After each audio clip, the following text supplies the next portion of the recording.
कैसे हैं मेरे प्यारे बच्चों। स्वागत है आपका संस्कृत की कक्षा में। संस्कृत पाठ्य पुस्तक देववाणी कक्षा 5 by Edurise India from Amit publishing house के साथ हम शुरू करेंगे बच्चों पाठ संख्या 11 जिसका नाम है राज्ञः जिज्ञासा। एक राजा आसीत्। एक राजा था। एकदा तस्य मनसि त्रयः प्रश्नाः आगता। एक बार उसके मन में 3 प्रश्न आए। सर्वोत्तमः समयः कः? सर्वोत्तम समय कौन सा है?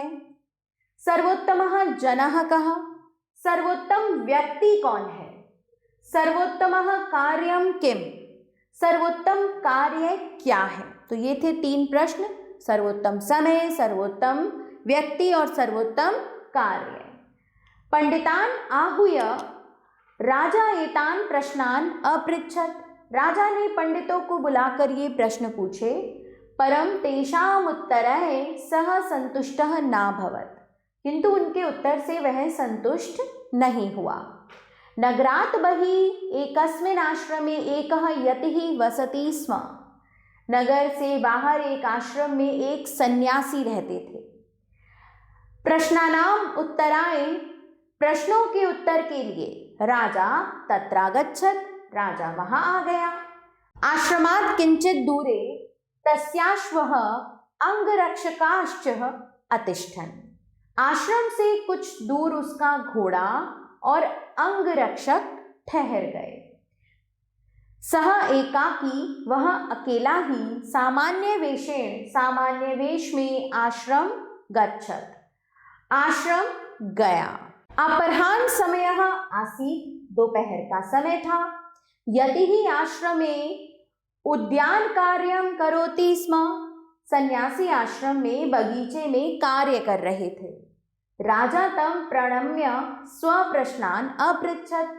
राजा ने प्रणाम करके अपने प्रश्न पूछे।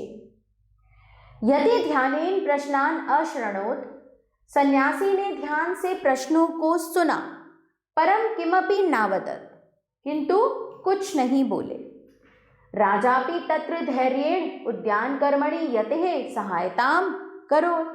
राजा ने भी वहां धैर्य के साथ उद्यान कार्य में सन्यासी की सहायता की। संध्या कालः आगत। संध्या का समय हो गया। तदा कश्चित् जनः धायित्वा तत्रागतः। तब कोई व्यक्ति दौड़कर वहां पर आया। तद्योदरे, उसके पेट में क्षुरिकाघातः आसीत्। चाकू से घाव था। अधिकम रक्तस्रावो अपि आसीत्। रक्तस्राव भी बहुत अधिक था। सः तत्र भूमौ पतित्वा मूर्छां गतः। वह वहीं भूमि पर गिरकर मूर्छित हो गया या मूर्छित होकर भूमि पर गिर गया। यातायातिना सह मिलित्वा, राजा ने सन्यासी के साथ मिलकर त्वरितम तस्योपचारम कृतवान, तुरंत ही उसका उपचार किया। तयो प्रयासेन, उन दोनों के प्रयास से, तस्य रक्तस्रावः अवरुद्धः, उसका रक्तस्राव रुक गया, खून बहना रुक गया। भाग्येन तस्य प्राणः रक्षिता, भाग्य से उसके प्राणों की रक्षा हुई। क्लांतः राजा रात्रो आश्रमे एव विश्रामं कृतवान। थके हुए राजा ने रात में आश्रम में ही विश्राम किया। प्रातः राजा यतिः च तेन पीड़ितेन सह अमिलताम। प्रातः राजा और सन्यासी उस पीड़ित से मिले। इदानीं सः किंचित स्वस्थः आसीत्। अब वह थोड़ा स्वस्थ था। राजानं दृष्ट्वा सः भयेन क्रंदत अवदच्च। राजा को देखकर वह भय से रोया और बोला, अहम भवतः शत्रुणा भवतं हंतुम प्रेषित आसम। मुझे आपके शत्रु ने आपको मारने के लिए भेजा था। हाँ, भवान अत्र एकाकी अस्त्र रहितः आगतः आसीत्। कल आप यहाँ अकेले अस्त्र रहित आए थे। अतो अहम, इसलिए मैं सायंकाले भवतः प्रत्यागमनस्य प्रतीक्षायाम आश्रमात् बहिः आसम। मैं सायंकाल आपके लौटने की प्रतीक्षा में आश्रम से बाहर था। भवान न प्रत्यागतः, आप नहीं लौटे। अतः सायं यदाहं बहिः निर्गतः तदा भवतः अंगरक्षकः मां क्षुरिकया आहतं कृतवन्तः। इसलिए सायं जब मैं बाहर निकला तब आपके अंगरक्षकों ने मुझे चाकू से घायल कर दिया। अहम अपराधी अस्मि, मैं अपराधी हूँ। भवां मयि दया कुरु, आप मुझ पर दया करें। राजा तस्मै क्षमां दत्तवान, राजा ने उसे क्षमा कर दिया। राजा नगरम प्रत्यागंतुम इच्छत, राजा ने नगर लौटना चाहा। स स्व प्रश्नानाम उत्तरम पुनः यतिम अपृच्छत, उसने अपने प्रश्नों के उत्तर फिर सन्यासी से पूछे। यति ही अवदत, सन्यासी बोले, उत्तराणि तु भवता प्राप्तानि, उत्तर तो आपने पा लिए।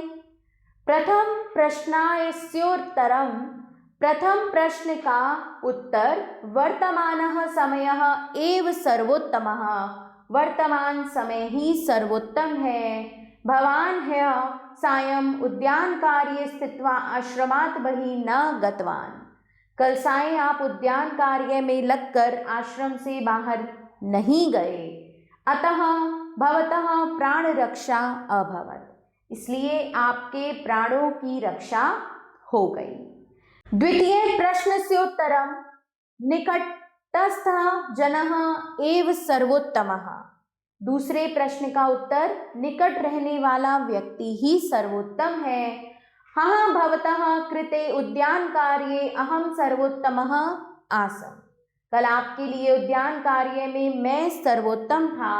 पुनः उपचार कार्ये एषः पीडितः आवयो कृते सर्वोत्तमः आसीत्, फिर उपचार कार्य में यह पीड़ित हम दोनों के लिए सर्वोत्तम था। इदमस्ति तृतीय प्रश्नस्योत्तरम, यह है तीसरे प्रश्न का उत्तर। साक्षात् पुरतः वर्तमानं कार्यम, साक्षात सामने वर्तमान कार्य। हः पूर्वं मया सह उद्यान कार्यं भवतः कृते सर्वोत्तम आसीत्, कल पहले मेरे साथ उद्यान कार्य आपके लिए सर्वोत्तम था। ततः एकस्य पीड़ितस्य उपचारः भवतः कृते सर्वोत्तम कार्यम अभवत्, इसके बाद एक पीड़ित का उपचार आपके लिए सर्वोत्तम कार्य हुआ। तेन भवतः जीवन रक्षा जाता, उससे आपके प्राणों की रक्षा हुई। उपचारेण एषः जीवितः पुनश्च भवतः शत्रौ उद्देश्यमपि भवता ज्ञातम, उपचार से यह जीवित हो गया और फिर आपके शत्रु का उद्देश्य भी आपने जान लिया। एतैः उत्तरैः संतुष्टः राजा नगरम प्रत्यागच्छत, इन उत्तरों से संतुष्ट होकर राजा अपने नगर को चला गया। चलते हैं बच्चों शब्दार्था की ओर। आहूय बुलाकर, अपराह्न समयः तीसरा पहर, तस्योदरे उसके पेट में, क्षुरिकाघातः चाकू से की गई चोट, क्लांतः थका हुआ, भयनाक्रंदत डर से रोया, हंतुम जान से मारने के लिए, प्रेषितः भेजा गया, हाँ बीता हुआ कल, प्रत्यागमनस्य लौटने के, निर्गतः निकला, मूर्छांगतः बेहोश हो गया। शुरू करते हैं बच्चों पाठ का अभ्यास कार्य। निम्नलिखितानां प्रश्नानां उत्तराणि लिखत, निम्नलिखित प्रश्नों के उत्तर लिखिए। सर्वोत्तम कार्यं किम, आहतः जनः कथं स्वस्थः अभवत्, सर्वोत्तमः समयः कः, संध्याकाले का घटना घटिता, राज्ञः के प्रश्नः आसन्। बच्चों इन सभी प्रश्नों के उत्तर आप पाठ के आधार पर स्वयं दीजिए। प्रश्न 2 देखेंगे बच्चों। सम्यक उत्तरम चिनुत, सही उत्तर चुनिए। गतवान इति पदम स्त्रीलिंगे भविष्यति गतवती। त्रयः प्रश्नः रेखांकितं पदम् अस्ति विशेषणं। क्लान्तः इति पदस्य अर्थः अस्ति थका हुआ, क्लांतः का अर्थ होता है थका हुआ। रिक्त स्थानानि पूरयत, रिक्त स्थानों की पूर्ति कीजिए। बच्चों, यह आप अपने पाठ से स्वयं करेंगे। प्रश्न 4 देखिए बच्चों, संधि विच्छेदम कुरुत, संधि विच्छेद कीजिए। यहाँ पर मैंने संधि विच्छेद किया है, आप इसे स्वयं पढ़ें। हिंद्याम अनुवादम कुरुत, हिंदी में अनुवाद कीजिए। बच्चों, मैं आपको हिंदी में अनुवाद बता रही हूँ, आप स्वयं यहाँ पर लिखिए। भवान मही दयाम कुरु, आप मुझ पर दया करें। सह उद्यान कर्मणि संलग्नः आसीत्, वह बागवानी के कार्यों में लगा हुआ था। इदानीं सह किंचित स्वस्थः आसीत्, अब वह कुछ स्वस्थ था। यतिः नगरात् बहिः वसति स्म, सन्यासी नगर से बाहर रहता था।